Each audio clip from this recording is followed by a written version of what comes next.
Hola, el día de hoy nos encontramos en la Universidad Nacional de Colombia en una alianza informativa entre Colombia Informa y Trochando Sin Fronteras, donde vamos a entrevistar al rector Leopoldo Múnera. Con él hablaremos de temas como la constituyente universitaria, la democracia universitaria y temas de coyuntura internacional como los convenios que tiene la Universidad Nacional con universidades de Israel. ¡No te lo pierdas! Bienvenida a esta entrevista a la comunidad universitaria y más que el gobierno que yo quiero construir, porque eso suena como dictatorial y autoritario de alguien que es designado para la rectoría de la Universidad Nacional y quiere construir un gobierno para la Universidad Nacional.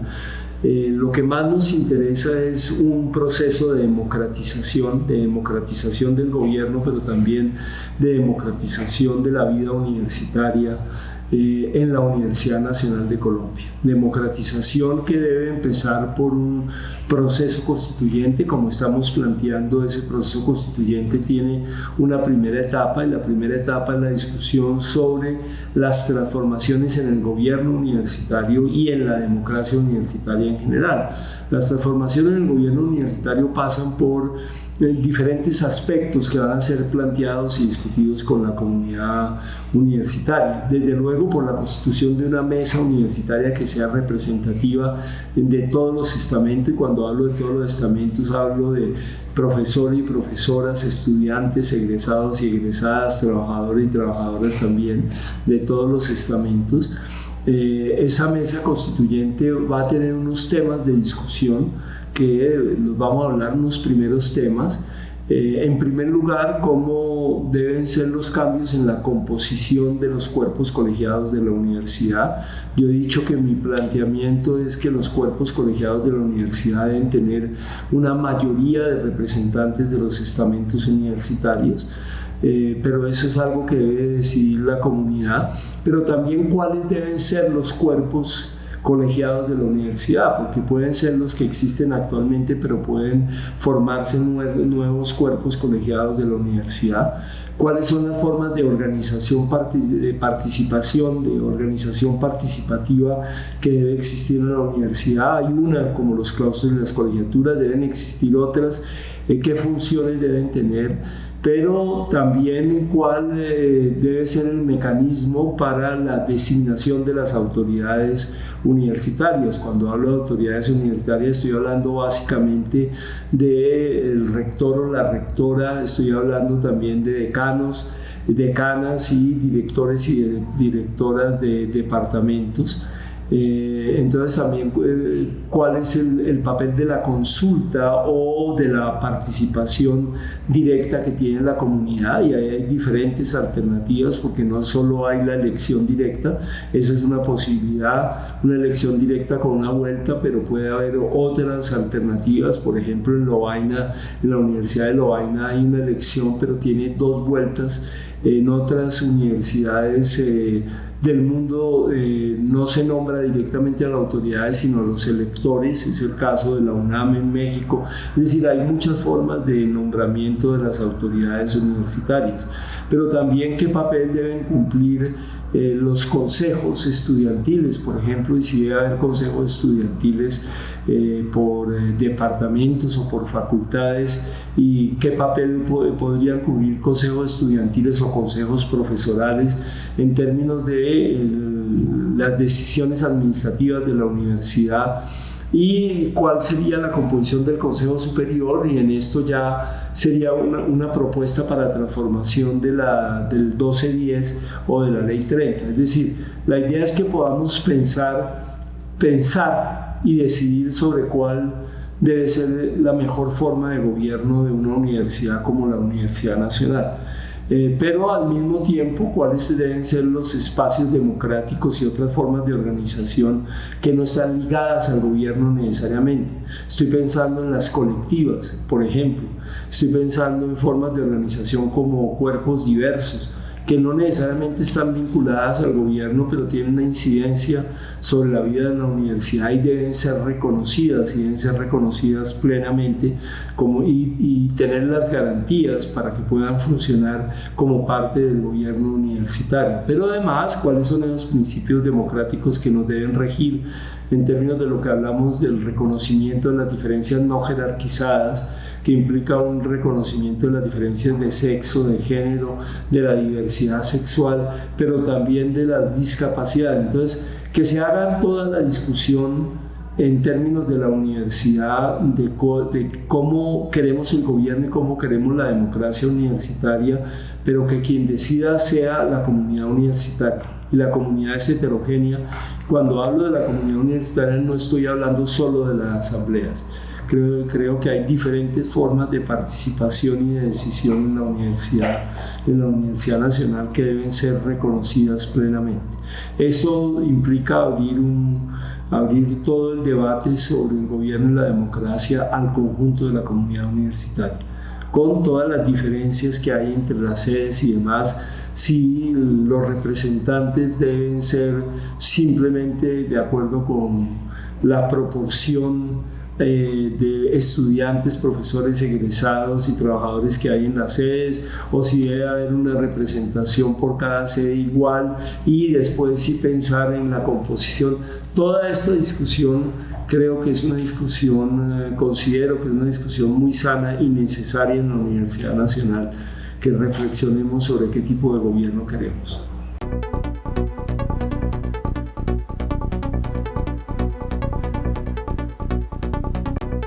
Tampoco me gusta mucho el término empalme, porque es como si uno se articulara, y esto ha sido mucho más conflictivo. Es decir, hay que entender que hay un sector de la universidad, un sector importante, que tiene argumentos y que considera que mi designación no fue legal, o que lo que hizo el Consejo Superior cuando me designó no fue legal y no corresponde a las normas de la universidad, y que considera que la designación del profesor Peña sí fue legal.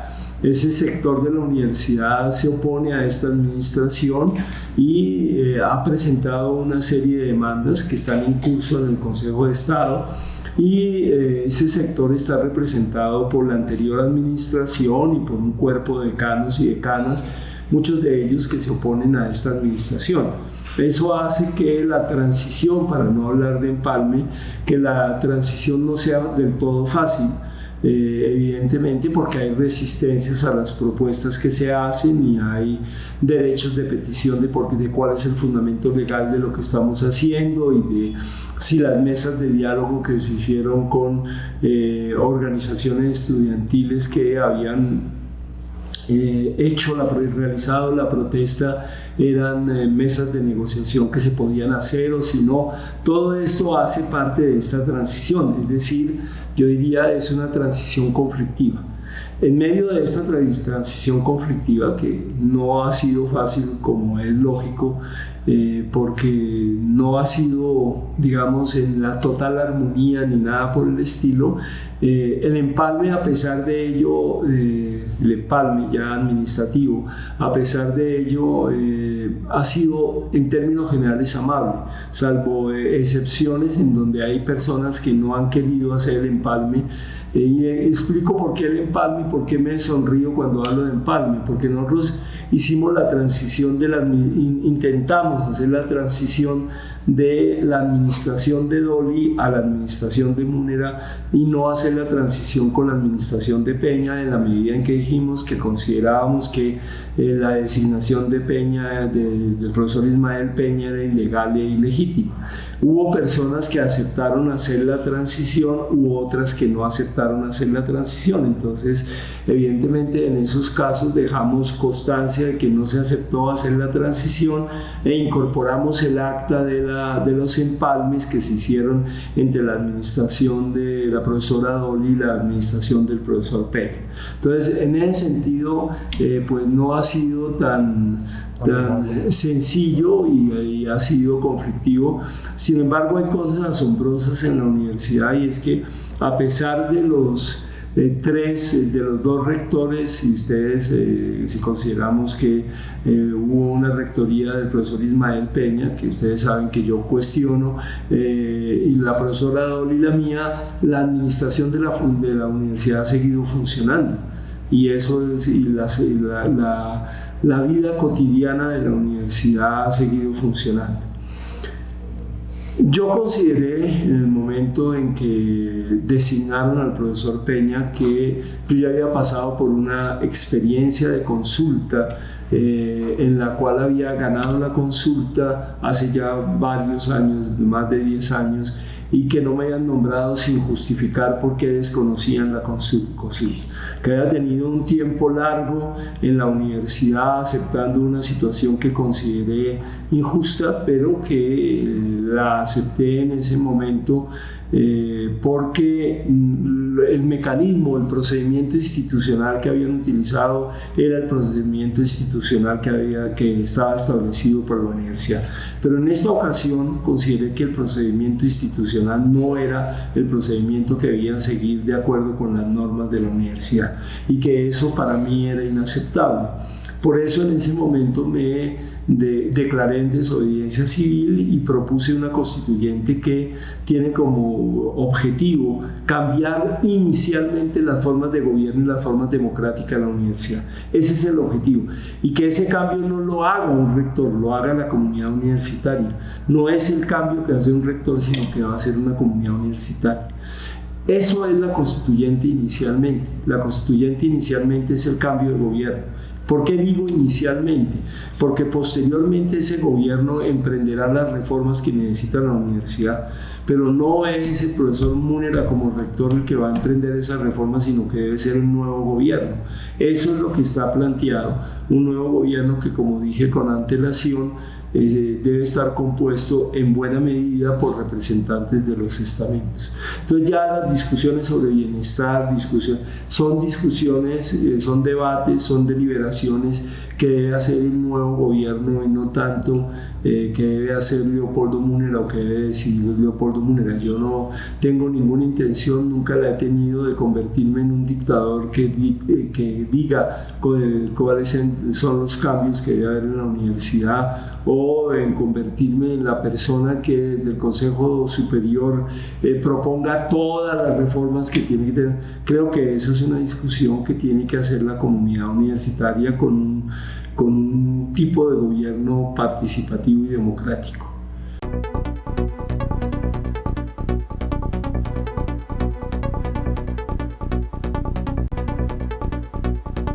De la constituyente yo no lo he pensado ni lo he planteado así. Yo creo que la constituyente debe ser una constituyente universitaria.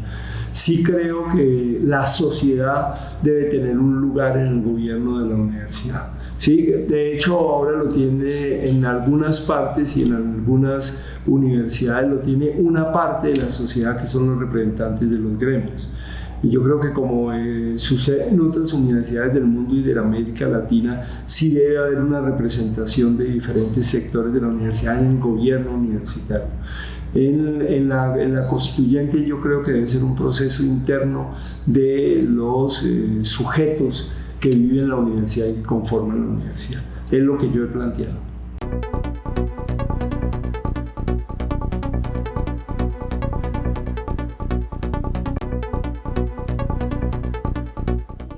De hecho, son tenidas en muchos proyectos que tiene la Universidad Nacional.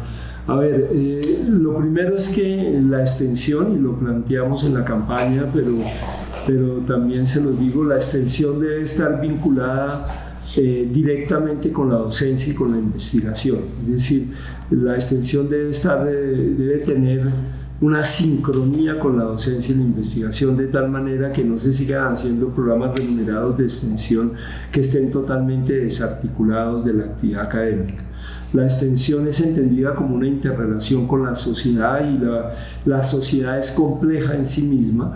La sociedad tiene organizaciones comunitarias, tiene organizaciones populares y también tiene gremios y también tiene empresas. Entonces, que la relación con la sociedad sea suficientemente diversificada, pero además que esa relación con la sociedad no dependa solo de los proyectos de los profesores y las profesoras, sino que también pueda haber proyectos estudiantiles, que era lo que en una época llamábamos grupos de trabajo, o todavía se llaman grupos de trabajo, pero que haya proyectos estudiantiles de extensión, creemos, y también de investigación. En ese sentido, desde luego, que haya un trabajo con las comunidades, que haya un trabajo con organizaciones populares y que exista un nivel de proyectos que puedan vincular a las organizaciones populares y a las comunidades. Insisto, ya hay una serie de proyectos, usted lo encuentra en casi todas las facultades, lo encuentra sobre todo en facultades como en Ciencias Humanas, Trabajo Social tiene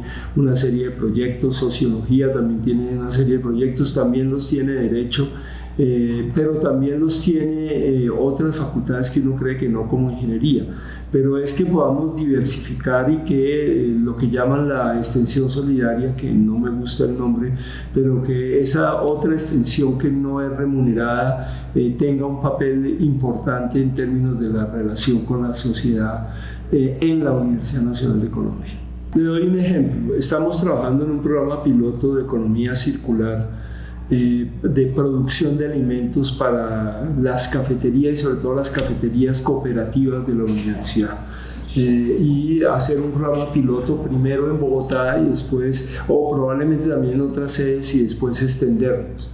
Ese programa piloto es factible que no podamos hacer toda la producción de alimentos en la sede de Bogotá y con trabajo de estudiantes, trabajo remunerado de estudiantes, y es probable que para hacer ese proyecto tengamos que tener una relación con las organizaciones campesinas y con las organizaciones indígenas. En ese proyecto de economía circular, que es una producción alimenticia y nutricional orientada para la comunidad universitaria de los estudiantes, nos rodaríamos convenios de cooperación con organizaciones campesinas y con organizaciones indígenas. Este es un ejemplo. No es simplemente una interrelación en términos de extensión, que a mí el término no me agrada porque es como si la comunidad académica se extendiera hacia la sociedad y tuviera que irrigarse hacia la sociedad, y como si la sociedad no tuviera nada que aportarle a la comunidad académica. Es más la relación entre la comunidad académica y las organizaciones populares y una relación productiva con las organizaciones populares en función del beneficio de la comunidad académica y del beneficio de las comunidades que participan. Ese sería un ejemplo. Y este ejemplo puede ir acompañado de otros ejemplos de extensión, si usted quiere seguir llamando el término de interrelación con la sociedad, que implique investigación de formas productivas que tienen las organizaciones populares y las organizaciones indígenas de determinados tipos de alimentos que ya no se cultivan en términos comerciales y que son importantes culturalmente para Colombia. Entonces, es eso en lo que estamos pensando.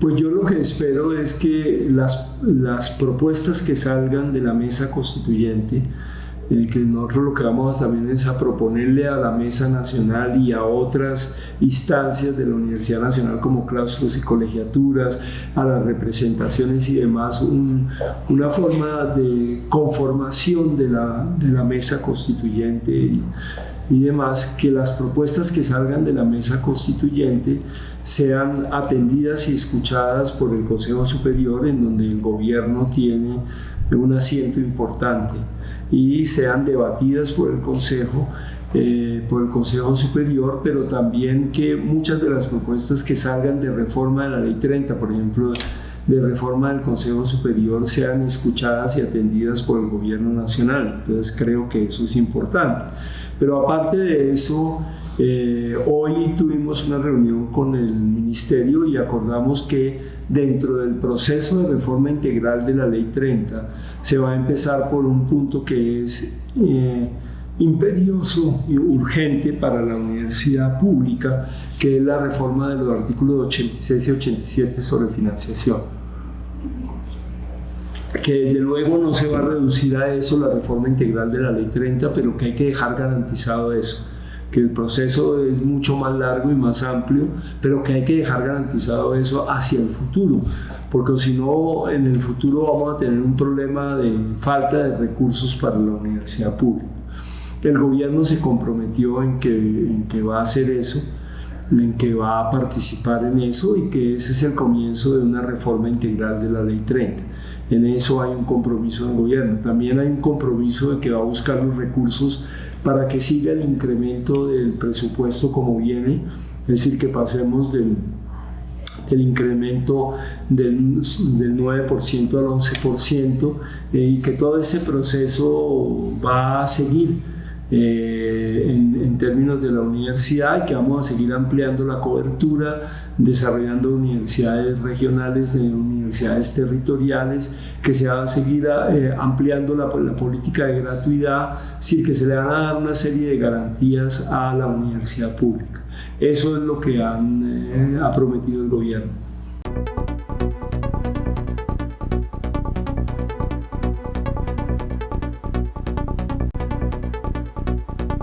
Sí, son los artículos que garantizan los recursos estatales para la educación superior y para las universidades públicas. Pero en este caso, la reforma que está propuesta no solo lo garantiza para las universidades públicas, sino también para las instituciones técnicas y tecnológicas. Ahora se garantiza un aumento de los recursos de acuerdo con el índice de precios al consumidor. La propuesta que hay es un aumento de los recursos que tiene una proyección, por lo menos la propuesta inicial, hasta llegar al 1% del Producto Interno Bruto, es decir, que garantice unos recursos que sean suficientes para la universidad, que le garantice también una base para la educación, para las instituciones técnicas y tecnológicas, que garantice unos mayores recursos para bienestar, lo cual es indispensable, y que nos garantice también unos recursos para investigación y para hacer extensión. Entonces hay una reforma que lo que busca es tener una garantía hacia el futuro de unos recursos estatales para que el funcionamiento de la educación pública sea el adecuado en condiciones de calidad.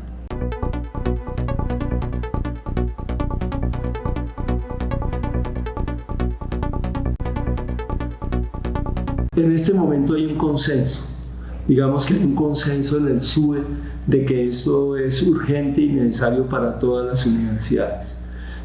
También tiene una propuesta, la reforma tiene una propuesta de un equilibrio regional, de caminar hacia un equilibrio regional, pues avanzar hacia un equilibrio regional, lo cual implica también respetar los diferentes niveles de complejidad entre las instituciones de educación superior. Pero en este momento hay un consenso, y en buena medida hay un consenso porque algunos de los elementos o parte de los elementos de esa reforma salieron o han salido del Consejo de Vicerrectores de las universidades públicas, pero hay una intencionalidad de garantizar una financiación para la universidad pública y que no se desvíen los recursos públicos a proyectos que quieren financiar sobre todo la demanda educativa, como fueron proyectos como Serpilo Paga o Generación E. Entonces, que eso no vuelva a suceder, sino que se garantice el acceso a los recursos para las instituciones públicas.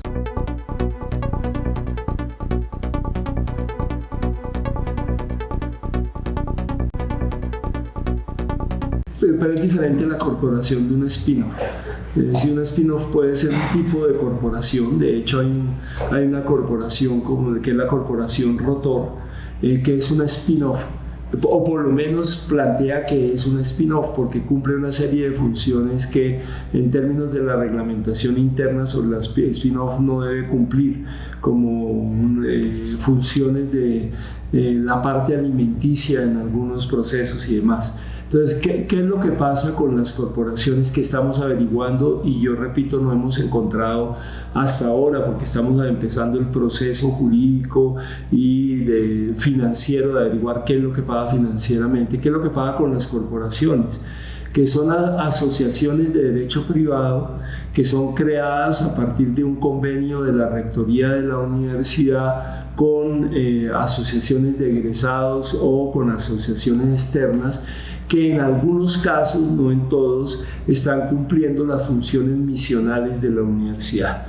y están recibiendo recursos a nombre de la universidad, o más bien porque la universidad hace parte de los integrantes de estas corporaciones. Entonces nosotros tenemos una serie de preguntas frente a las corporaciones que vamos a aclarar muy tranquilamente, paso a paso, con toda la seguridad jurídica. La primera pregunta que tenemos es si estas corporaciones podían ser creadas simplemente por un convenio o un acuerdo de voluntades entre la rectoría de la universidad y organizaciones externas, así esas organizaciones fueran de egresados. Si cumplen funciones misionales y la creación de esas corporaciones no ha debido pasar por la aprobación del Consejo Académico o por un aval del Consejo Académico y la aprobación del Consejo Superior.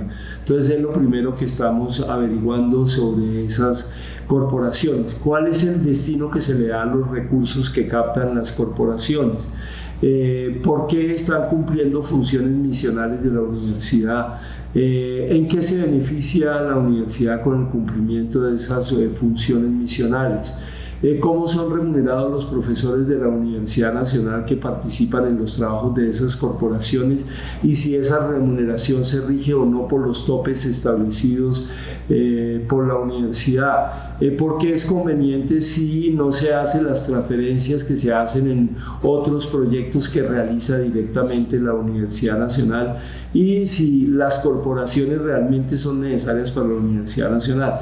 De unas corporaciones, las corporaciones son muy heterogéneas en la universidad, entonces también estamos tratando de hacer el mapa de las 19 corporaciones. El hospital universitario es una corporación, hay otra corporación que es el Fondo de Apoyo Estudiantil, que es una corporación que está destinada a apoyar a los estudiantes y a contribuir en términos de la política de bienestar de la universidad, pero al mismo tiempo hay corporaciones como Rotor, en donde tiene realmente el acceso a una gran cantidad de recursos en un año, aproximadamente un poco más de un año, 93.000 millones de pesos en recursos. Entonces estamos averiguando cuál es la condición de esas corporaciones y si se justifica su existencia siendo organizaciones de derecho que se rigen por normas de derecho privado.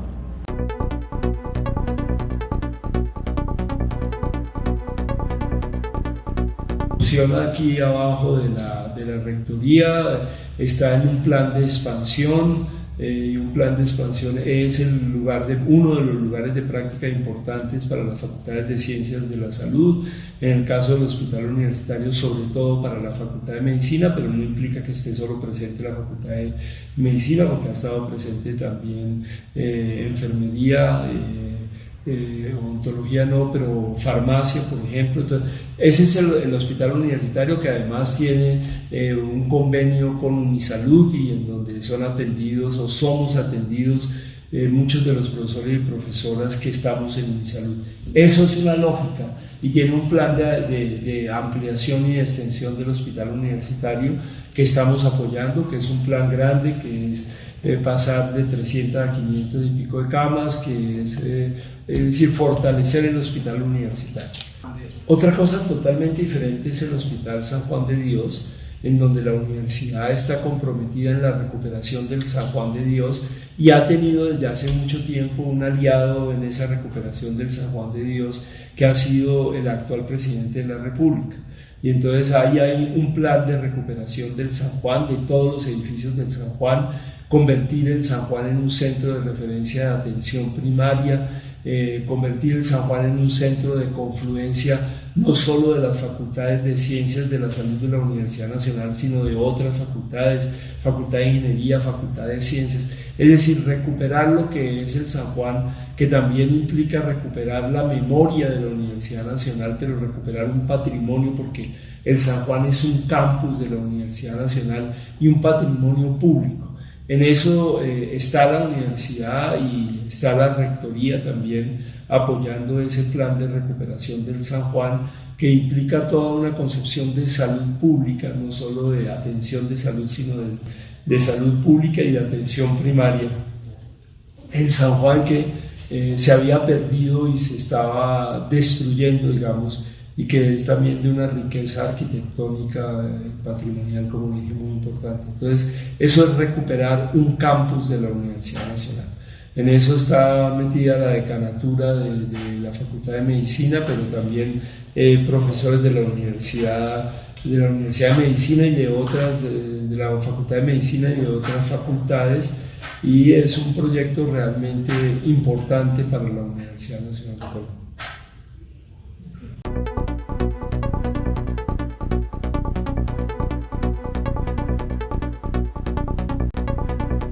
No ha concluido porque hay dudas del cooperante sobre la compañía que puede ser contratada para la construcción, y nosotros queremos que todas las dudas que hay sobre el proceso de contratación y las dudas que tiene el cooperante sean aclaradas antes de meternos en la construcción de la infraestructura en la sede de Tumaco. Entonces, nosotros estamos esperando que todo se aclare, que las preguntas que hizo el cooperante puedan ser aclaradas, que el cooperante tenga claro qué es lo que está sucediendo con la sede de Tumaco antes de seguir en el proceso. Desde luego, respetando las condiciones legales de ese proceso. Pero no nos vamos a apresurar a hacer una obra si no tenemos certeza de que esa obra puede ser bien construida, aunque uno nunca tiene certeza total. Y si decidimos que tenemos que hacer la construcción o que no hay otra alternativa que hacer la construcción para evitar un mayor daño para la universidad y además para que se tenga un edificio en la sede de Tumaco, pues vamos a nombrar un supervisor que sea muy riguroso con la obra. Pero nosotros ya heredamos todo un procedimiento y tenemos que responder también sobre una serie de compromisos que tiene la Universidad Nacional. En eso estamos.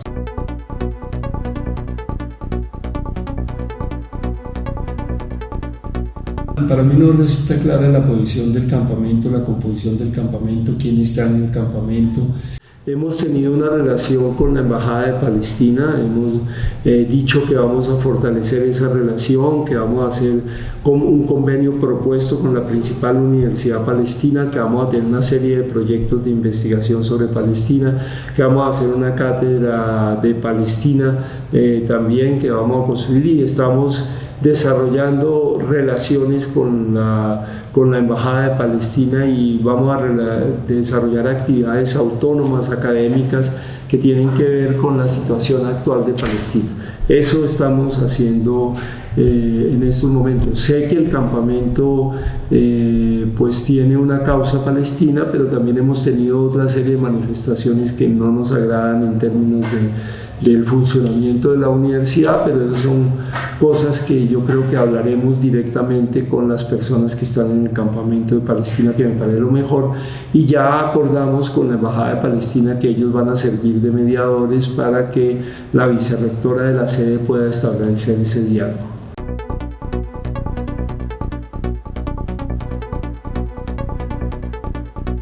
La universidad tiene unos convenios con la Universidad Ben Gurión que no son convenios activos en este momento, que no hay una actividad y de los cuales se discutirá, yo creo que con el nuevo consejo académico, que es el que tiene que resolver también sobre la pertinencia o no de esos convenios, sobre continuar o no, o sobre entrar en lo que ha sido denominado un boicot académico o no. Ahí las posiciones de las universidades latinoamericanas han sido heterogéneas, hay unas que han entrado, hay otras que no, como la UNAM, que fue cautelosa. decir, ahí las posiciones son heterogéneas. La Universidad Nacional dijo que no rompía relaciones, en el pasado dijo que no rompía relaciones. Eso es algo que se puede retomar, pero creo que hay que retomarlo con el consejo académico que va hacia el futuro de la universidad. Me parece que no tiene sentido pues replantearlo cuando ya fue negada la posibilidad de ruptura. Creo que ese es un análisis que tienen que hacer las autoridades de la Universidad Nacional en las facultades. Sí, ahora mi posición personal ha sido clara y no cambia porque sea rector de la Universidad Nacional. Yo creo que en el conflicto de Gaza el Estado de Israel ha cometido una serie de delitos que no son aceptables, como son delitos de guerra, también delitos de lesa humanidad, y creo con Francesca Albanese, relatora de las Naciones Unidas, que hay elementos para decir que hay un genocidio del pueblo palestino. Ese es mi convencimiento personal, pero mi convencimiento personal no se le puede imponer a los miembros de la comunidad universitaria, es mi convencimiento personal. Y la rindió. Por último, profe, bueno, levanto más preguntas y es... Ahora, solo para que lo tenga claro, yo sé que hay una discusión sobre genocidio o no genocidio, sé que hay una discusión internacional, yo estoy planteando una posición que es una posición clara. Yo vuelvo y digo, me parece que los argumentos de Francesca Albanese son claros, que hay una intencionalidad de agredir a todo el pueblo palestino y de eliminarlo, digamos, como pueblo. Yo creo que se ha dificultado las condiciones de vida mínimas del pueblo palestino y las condiciones humanitarias de vida del pueblo palestino, y creo que se han hecho acciones con la intencionalidad de evitar nuevos nacimientos dentro del pueblo palestino. Entonces, por lo menos esos tres elementos que menciona la relatora de las Naciones Unidas personalmente, e insisto, hay profesores de la Universidad Nacional que no están de acuerdo con mi posición, pero personalmente sí los creo, y por eso creo, después de reflexionar mucho, que sí hay elementos para decir que se está cometiendo un genocidio contra el pueblo palestino.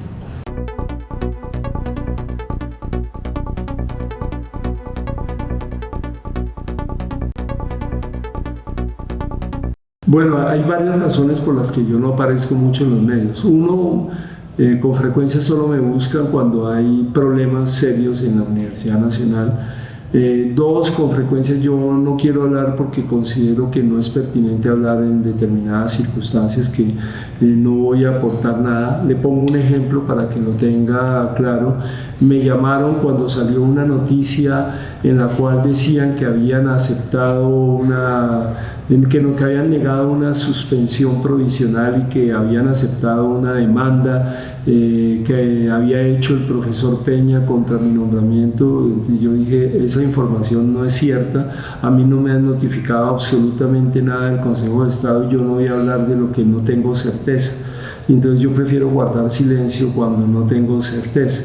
Entonces a veces me llaman y yo considero que no tengo nada que decir porque la situación no da para hablar de nada, aparte de querer hurgar y estar buscando aquí y allá. Entonces no veo pertinente hablar con los medios de comunicación, y creo que uno tiene derecho a decir cuándo quiere hablar o no hablar con los medios de comunicación. En eso estoy convencido de lo que decía Bourdieu, que uno no tiene por qué ser esclavo de dar su opinión.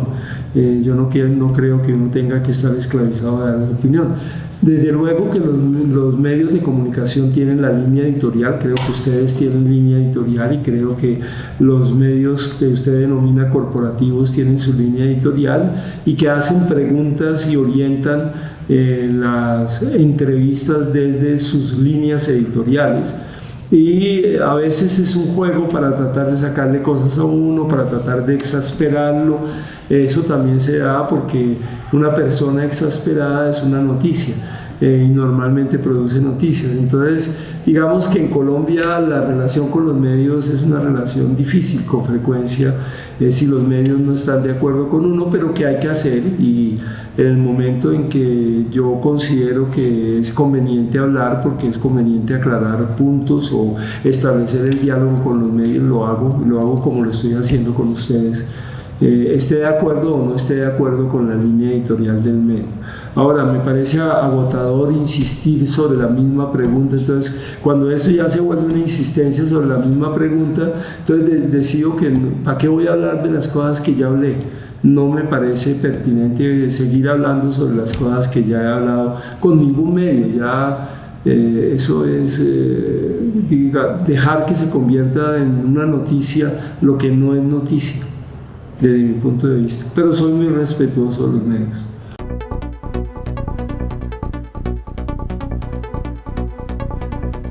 La invitación es que podamos construir colectivamente la universidad que queremos en la Universidad Nacional de Colombia y que realmente participemos en un proceso democrático de decisión sobre el futuro de lo que somos y lo que podemos ser como colectividad y como comunidad.